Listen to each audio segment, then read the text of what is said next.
Muy bien, dejamos el deporte, nos metemos con las noticias internacionales. El plano del globo tiene, como todos los días, cada vez que lo convocamos a Damián Svalb, que nos da su mirada a propósito, en este caso, de una mala semana para Israel en cuanto a las noticias a nivel interno y también externo. ¿Cómo va, Dami? Buen día. ¿Cómo va, David? Buen día.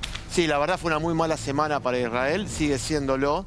Tuvo muy malas noticias en el ámbito diplomático y político.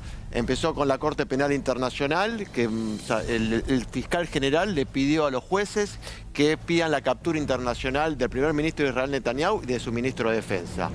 Esto generó claramente mucha bronca en Israel. ¿Por qué? Porque también equiparó, claro, digamos, a un presidente de un país democrático con el cual uno puede o no, digamos, estar de acuerdo con ciertas políticas, con, digamos, un dirigente terrorista. Claro, porque también pidió la captura de 3 dirigentes terroristas de Hamas. Entonces Israel le dijo, nosotros tenemos un sistema judicial que funciona, que es una democracia plena y que es el encargado de decir si se cometen crímenes de guerra o no. Bueno, eso fue lo primero que pasó.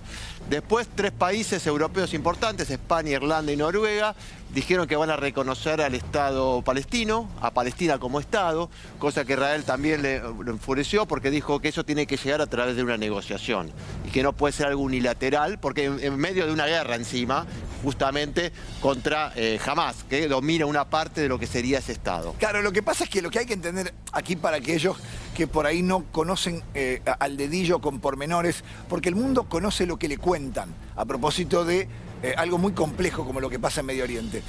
Dami, vas a estar de acuerdo conmigo. No es que no se quiera un Estado palestino. Israel le ofreció 5 veces a lo largo de los últimos 100 años, 80 años, tener, digamos, un Estado a Palestina que coexista con Israel. El problema es que en este momento, con Hamas como gobierno de Palestina, no es el mejor instante para que Palestina termina siendo un Estado autónomo. Claro, ese es el principal problema. Digo, está en medio de una guerra, ¿no? Se está viviendo una guerra, entonces Israel quiere terminar con la amenaza que significa Hamas para Israel, que quedó muy claro el 7 de octubre, ¿no? Con la masacre que se cometió. Entonces Israel dice, déjenme terminar con esto, déjenme terminar con Hamas, con la amenaza de Hamas, y ahí nos sentamos a negociar. A negociar por un Estado palestino. Claro, bueno, y ahí entra otro problema, porque la Corte Internacional de Justicia, que depende de la ONU, después salió y dijo que le pide a Israel que termine con su operación militar en Rafah. Rafah es una ciudad en el sur de la Franja de Gaza que Israel dice que tiene que entrar para terminar definitivamente con Hamas. Y justamente Israel dice, si me dicen esto yo no voy a poder cumplir con mi objetivo y por eso todo va a seguir como está hasta ahora. Y una prueba de que Hamas sigue con poder es que ayer también hubo un ataque de Hamas sobre Tel Aviv, ¿no? Después de muchos meses, Hamas mostró capacidad de fuego y golpeó Tel Aviv. Así que bueno. Si bien siguen cayendo misiles todos los días desde el Líbano, lo que pasa es que esto desde Hamas, desde Gaza a Tel Aviv, digamos, mostró, claro, como bien vos decís, un poder distinto de fuego. Ya las distancias son mucho más grandes, entonces Israel le está diciendo a toda la comunidad internacional, estamos en una guerra y tenemos que terminar con los objetivos que nos planteamos. Obviamente el gobierno de Israel también tiene mucha presión interna, total, digo, por otra cuestión muy clara cada que tiene vez que hay ver... más manifestaciones. Claro. No, es más, cada vez hay manifestaciones, no solamente contra el gobierno de Netanyahu, sino que también ahora los ciudadanos israelíes hablan de una radical... A ver, no es la palabra, en realidad un endurecimiento es la palabra exacta, endurecimiento por parte de la policía israelí. Como está diciendo, escúchenme, nos están reprimiendo también. Por eso, está muy tensa la situación adentro. El tema de los secuestrados es muy sensible para la sociedad israelí, eso lo traumatiza. Recordemos que hay todavía 120 israelíes que están secuestrados, que no se sabe nada de ellos, no se sabe si están vivos, si están muertos. Hace ya casi 7 meses, si no me equivoco, que hay una incertidumbre terrible. Y le piden a Israel, al gobierno de Bibi Netanyahu, que tenga prioridad sobre eso. Y Netanyahu por ahora, más que nada, dice la prioridad es terminar con Hamas. Entonces hay una disputa muy fuerte y, como decís vos, las calles cada vez más calientes.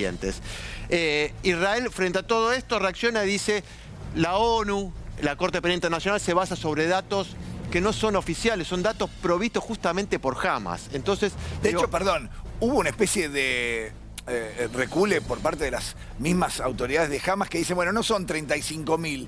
Entonces, bueno, claro, ¿cuántas son? Le dice la ONU. Bueno, no son tantos los niños que murieron, no son tantos las mujeres, son en realidad civiles pero que son terroristas. Bueno, ¿cuántos son? 10.000.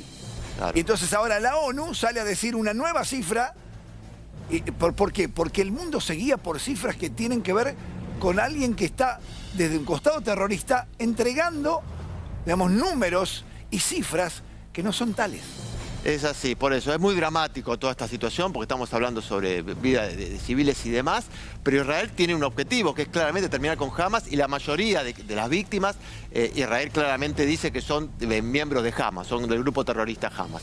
Pero bueno, obviamente también mueren civiles, entonces bueno, eso está generando mucha conmoción a nivel mundial. El tema de la guerra entre Israel y Hamas genera una expectativa y una tensión mundial que no crea ningún otro conflicto, porque hemos tenido conflictos con muchos muertos, lamentablemente, ¿no? Pero este tema es muy sensible para todos. Entonces, bueno, Israel está en esta situación. Y sobre la decisión de España, de Irlanda y de Noruega de llamar a sus embajadores, de declarar el Estado palestino, Israel llamó consulta a sus embajadores. Hay una crisis diplomática muy fuerte. ¿Y qué hizo Israel? Les mostró imágenes de lo que fue el 7 de octubre, después el secuestro de que salió hace muy poquito, que lo pasamos acá, que fue... Las chicas, las soldados. Las chicas secuestradas. Así que bueno, toda esta situación hace que bueno, Israel esté en el centro de la escena. Hamas muestra poder fuego. No sé qué va a pasar ahora. Hubo un ataque israelí de respuesta al ataque de Hamas de ayer en la ciudad de Rafah hoy, que también bueno, hay mucha discusión sobre si hubo muertos civiles o no. Nada, la verdad es muy terrible todo lo que está sucediendo, pero un poco enmarca la situación en el Medio Oriente, ¿no? Déjame agregar algo como para cerrar. Muy interesante las palabras de Salman Rushdie, el autor de los versos satánicos, que de hecho está perseguido por el Islam radical.